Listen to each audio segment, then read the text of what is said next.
এনেকুৱা আচলতে খুব আমি সৰলীকৃত কৰিব নোৱাৰোঁ, কাৰণ নিৰ্বাচনৰ এটা হয় তেওঁলোকে মাৰ্কেটিঙত আটাইতকৈ এক নম্বৰত আছে বিজেপি। তেওঁলোকে এইবোৰ মাৰ্কেটিং কৰিব, কিন্তু ইয়াৰ মাজত তেওঁলোকক যিটো মিডিয়াই সহায় কৰি আছে, গদি মিডিয়া বুলি কয় যিটো, তেওঁলোকে অনবৰত বিজেপিৰ এজেণ্ডা, নৰেন্দ্ৰ মোদীৰ এজেণ্ডাক লৈ ব্যস্ত থাকে। মই ৰিজনেল প্ৰেছৰ কথা কোৱা নাই, সৰ্বভাৰতীয় পৰ্যায়ত। কিন্তু তৎসত্ত্বেও তেওঁলোকে যোৱা ধৰক এতিয়া হাৰিয়ানা নিৰ্বাচনত গুৰুত্ব দিলে, মহাৰাষ্ট্ৰত গুৰুত্ব দিলে, কিন্তু আকৌতো ঝাৰখণ্ডত হাৰিলে, কাশ্মীৰত তেওঁলোক হাৰিলে, এই কথাটোতো সিমান গুৰুত্ব নাপালে। গতিকে কথাবোৰ তেনেকুৱা হৈ থকা নাই। তেওঁলোকে এটা নেৰেটিভ ছেট কৰিছে, তেওঁলোকে সেইধৰণে মানুহক বুজাব খুজিছে, ক'ব খুজিছে আৰু নানান কৌশল অৱলম্বন কৰিছে। কিন্তু মই নাভাবোঁ যে দিল্লী নিৰ্বাচনে এই ধৰণৰ ৰাজ্যত, মই আগতেও কৈছোঁ যে বিজেপিৰ বিৰুদ্ধে নিৰ্বাচন খেলা মানে দেশৰ আটাইতকৈ যিটো স্বতন্ত্ৰ অনুষ্ঠান ইলেকশ্যন কমিশ্যন, এইটোৰে এতিয়া সম্পূৰ্ণ বিজেপিৰ শাখাত পৰিণত হৈছে। গতিকে তেওঁলোকৰ বিৰুদ্ধে যুঁজিব লাগিব। CBI, ED, ইনকাম টেক্স এইবোৰৰ বিৰুদ্ধে যুঁজিব লাগিব।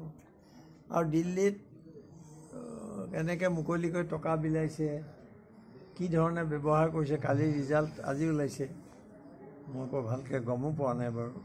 কিন্তু এই ফলাফলৰ আগতে অৰবিন্দ কেজৰিৱালৰ ঘৰত অভিযান চলিছে। এইবিলাক মানে একেবাৰে দেশ কৈ পেলাই মানুহক টেৰৰাইজ কৰা, যিটো সন্ত্ৰস্ত কৰা, মানুহক ভয় খুওৱা।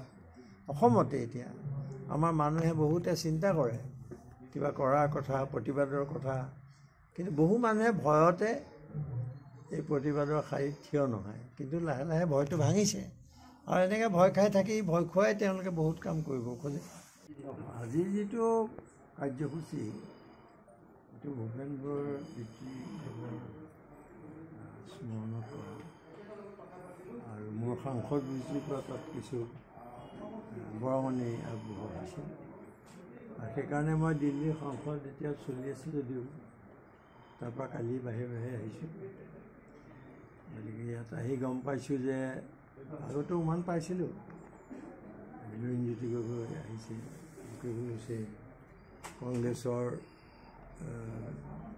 প্ৰবীণ নেতা পৱন সিং ৰাজপুত এইসকল আহিছে বুলি পোৱাহি নাই এতিয়াও, কিন্তু আহিছে বুলি খবৰ পাইছোঁ, আহি আছে।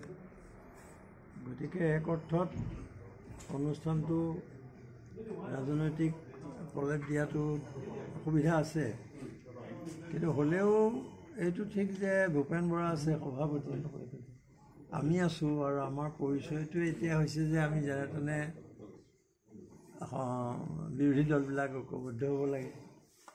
আৰু সেইটো কাৰণে মইতো লাগি আছোঁ, 21 চনৰ পৰা লাগি আছোঁ মই। বহুতে কয় যে লাগি থকাৰ পৰা লাগিতো থাকিবই লাগিব, কোনোবাইতো কৰিব লাগিব কিবা এটা। গতিকে এতিয়া পৰিস্থিতি খুব বেয়া।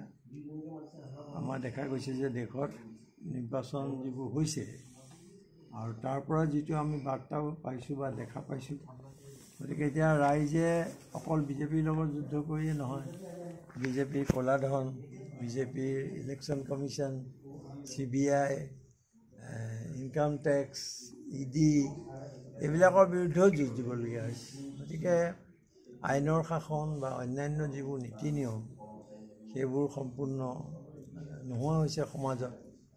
এনেকুৱা এটা সংকটৰ সময়ত যদি বিৰোধী পক্ষ নেতৃত্বই এই কথাটো বুজি নাপায়, মইতো কোনো প্ৰফেশ্যনেল পলিটিচিয়ান মই নহয়, কিন্তু মই এইটো চেষ্টা কৰি আহিছোঁ, মোৰ ব্যক্তিগত আকাংক্ষা নাই, কিন্তু মই ভাবোঁ যে এটা ঐতিহাসিক দায়িত্ব আমাৰ ওপৰত আহি পৰিছে। সেইটো হ'ল অসমখন বচোৱাৰ। মই অন্যটো বাদেই দিলোঁ, দেশৰ সংবিধান, দেশৰ গণতন্ত্ৰ, এইটো প্ৰসংগলৈ যোৱাই নাই, কিন্তু অসমৰো যে অৱস্থা খুব বেয়া।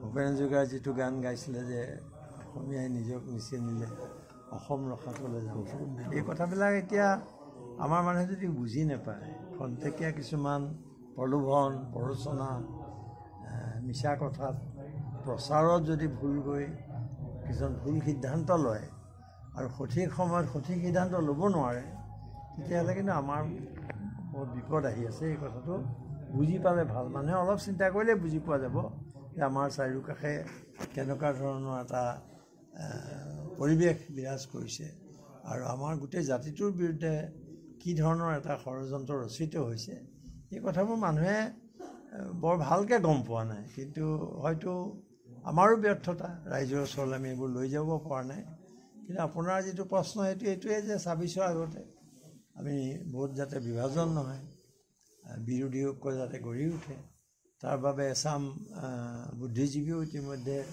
চেষ্টা চলাইছে মই নাগৰিক সমাজৰ সভাপতি হিচাপেও এটা ভূমিকা পালন কৰিছোঁ আৰু ইফালে বিৰোধী দলৰ যি ঐক্য আছে আঞ্চলিক মৰ্চা তাৰো মই সভাপতি হিচাপে কাম চলাই আছোঁ গতিকে এইবোৰ কৰি আছোঁ বাকীখিনি কথা ৰাইজৰ যিকোনো খবৰৰ বাবে যোগাযোগ কৰক 7099017330 লগতে 7099017110 নম্বৰত